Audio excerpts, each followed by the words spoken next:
Seperti apa? Ya, pada dasarnya beliau-beliau para tokoh agama dan tokoh-tokoh organisasi keagamaan serta tokoh mahasiswa tadi 3 poin yang penting. 1, konsisten terhadap konstitusi untuk dijalankan tanpa pandang bulu, tidak berpihak kepada satupun golongan. Jadi terutama konsisten dengan konstitusi itu apa? Pilar kebangsaan kita, Pancasila, Undang-Undang Dasar 45, NKRI, Bhinneka Tunggal Ika harus terjaga konstitusi. Termasuk taat konstitusi dalam menjalankan sistem pemerintahan dan ekonomi. Ekonomi harus berkeadilan, pemerintahan harus memberikan perlindungan kepada rakyatnya, itu konstitusi. Yang kedua, merawat demokrasi. Demokrasi harus semakin tumbuh sehat, tidak ada konflik sara, adu domba sara yang masih muncul di sosial media. Kita hentikan semuanya, saya minta semua pihak termasuk tim koalisi manapun untuk menghentikan eksploitasi sara di dalam kompetisi pemilu 2024 sehingga demokrasi kita demokrasi yang sehat. Pesan yang ketiga tentu jangan lupa rakyat, agar pembangunan ini betul-betul untuk rakyat, semuanya rakyat menikmati hasil-hasil pembangunan. Bu, soal pernyataan dari Menak soal Bintang Amin gimana Gus tanggapannya? Apa perlu ditanggapi wong? Nggak ada guyonan itu, guyonan dan nggak ada substansi. Gus, ini kadernya sendiri ya Gus yang kemarin? Ya, demokrasi kan begitu memang, memberikan siapapun boleh ngomong apapun. Dan itu kan pilihan politik. Ya, orang itu. Gus, kemarin sudah bentuk tim nih Gus. Kaptennya siapa sih Gus? Ini Tapi di luar PKB sama Nasdem. Ya, kita lagi mencocokkan nama, banyak usulan-usulan dari Nasdem, dari PKB, tokoh nasional yang bisa menggerakkan pemenang. Kalau PKS ini kapan itu? Iya, udah ada pembicaraan. Kita masih menunggu, PKS masih berproses di level Majelis Syuro. Semoga dalam minggu ini sudah ada keputusan, tapi yang penting kita jalan terus sambil menunggu keputusan resmi PKS. Gus, soal Kapten Timnas ini latar belakangnya seperti apa yang diinginkan oleh? Masih banyak alternatif ya, latar belakang tokoh politik, tokoh ekonomi, tokoh bangsa, macam-macam ya, masih disimulasi. Sudah ada yang dihubungi kemarin itu siapa? Belum, masih masing-masing menghubungi dan kita belum tahu masing-masing. Dari TNI Polri sudah berapa orang Gus? Ya ada TNI Polri juga peluang. Ada berapa orang Gus kandidatnya yang udah 10 besar, udah 10 besar. Ini masih dari PKB ada 3-4 orang dan dari Nasdem. dari luar Gus, dari luar parpol apakah ada? Semua dari luar parpol. Oh, jadi supaya bisa lebih menggerakkan dari di luar yang digerakkan Pak. Oh berarti tapi kalau menurut Gus sosok yang jadi ketua timnya ini harus seperti apa sih? Satu punya pengaruh tentu ya, dua punya pengalaman, ketiga mampu memanage potensi daya dukung masyarakat. Kalau yang dari tokoh partai mungkin mensupport karena dia lebih menggerakkan partai masing-masing. Sedikit terkait kemarin PBNU mencopot 3 ketua umum, yaitu satu-satunya bidang hukum, Kiai Haji Robikin Emran. Ini tanggapan Cak Imin seperti apa? Kayaknya udah lama itu ya, bulan Juni ya. Biasa sih reshuffle pengurus itu biasa aja, itu soal kebutuhan organisasi ya. Saya banyak kok penggantian, ada yang diganti karena masuk caleg, ada yang masuk jadi sipil di tempat lain. Nusron malah turun dari wakil ketua umum menjadi ketua. Biasa sih. Gus, kalau komunikasi dengan PBNU hingga saat ini seperti apa Gus? Ya baik-baik aja, semua keputusan udah kan kita dukung. PBNU harus netral.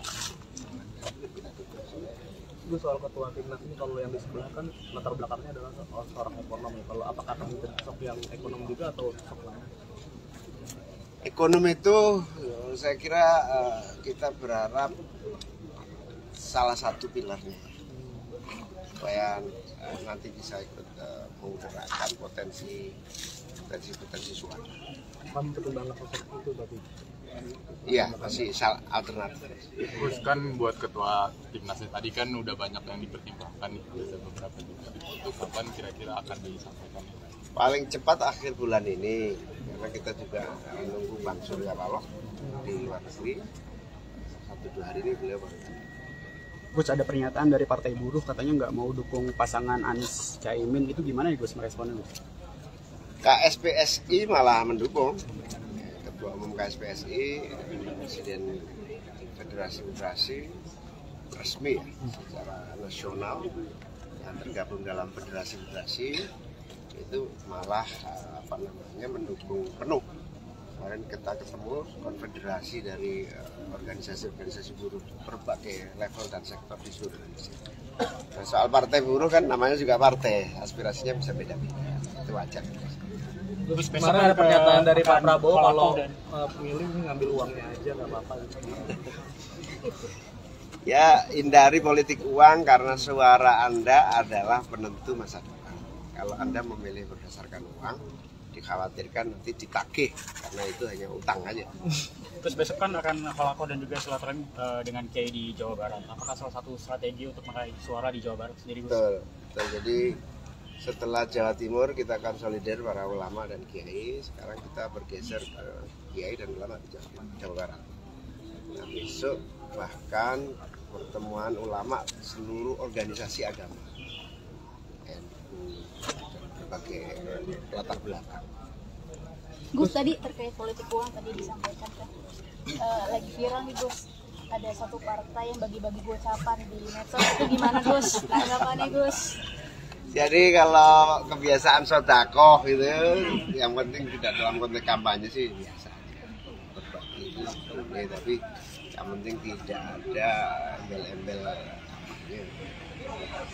Gus, ini kan sekarang sama Pak Anies ya, dan kalau digabungin dulu ya jadinya Amin. Berarti Amin ini sekarang udah identiknya adalah politisasi dengan buat Gus dan Pak Anies nih, berarti gimana itu? Politisasi apa? Politisasi masjid. Kami tidak pernah mempolitisasi masjid, tapi nggak tahu di masjid kok banyak Amin.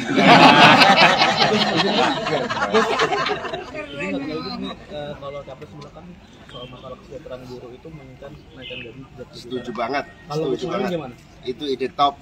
Gaji guru harus tinggi, karena gaji guru itu kunci dari kesuksesan pendidikan. Dari dulu itu cita-cita saya, sejak kita menaikkan anggaran 20% APBN untuk pendidikan belum berhasil. Ini harus goal. Kalau misalkan nanti Gus terpilih, apakah ada? Ya, itu prioritas. Karena background kita sama Mas Anies dengan saya Ada idealnya berapa nih? Saya kira tingkat ditentukan oleh tingkat inflasi masing-masing. 30 juta Jakarta pas, tapi 30 juta di Jombang Jawa Timur gedean lah. 5 juta udah alhamdulillah. Gus, tanggapannya dong Gus, kan ini lagi ramai soal konflik di Renpal itu. Sebagai calon wakil presiden gimana menanggapi? Ya, saya setuju dengan pernyataan presiden bahwa apapun keputusan eksekusi itu harus diawali dengan kerelaan, dialog, dan harapan yang pasti. Salah satu harapan yang pasti, jangan diberi gambaran gelap dari harapan itu. Saya mendapatkan masukan dari teman-teman di sana, misalnya tempat transisi tinggal itu di misalnya apartemen yang kumuh, yang sumpah, yang berbeda dengan lingkungan sebelumnya. Jadi kalau mau strategi pembangunan yang benar, kalau perlu adalah dibikinlah tempat pengganti yang sama, mirip. Misalnya itu sudah menjadi keputusan ekonomi kita, dibikinlah kesepakatan lingkungan, kulturnya itu kayak dipindah kayak apa, jenano memindah itu tempat yang sama. Jadi apa? Aladin, pindah di tempat yang sama. Jangan kemudian orang yang terbiasa hidup di Qatar di Masalah ini kan terkait juga masyarakat adat ya, jadi kan bukan masyarakat yang sudah lama saja tinggal di situ, tapi ada kultur yang sudah lama di situ. Jadi narasinya seolah-olah kalau untuk investasi itu masyarakat adat jadi korban. Ya, itulah yang harus dirubah strategi pembangunannya. Kalau di situ ada potensi ekonomi yang bisa mensejahterakan, boleh. Tapi masyarakat adat harus mendapatkan tempat yang. Terima kasih sudah nonton. Jangan lupa like, subscribe, dan share ya.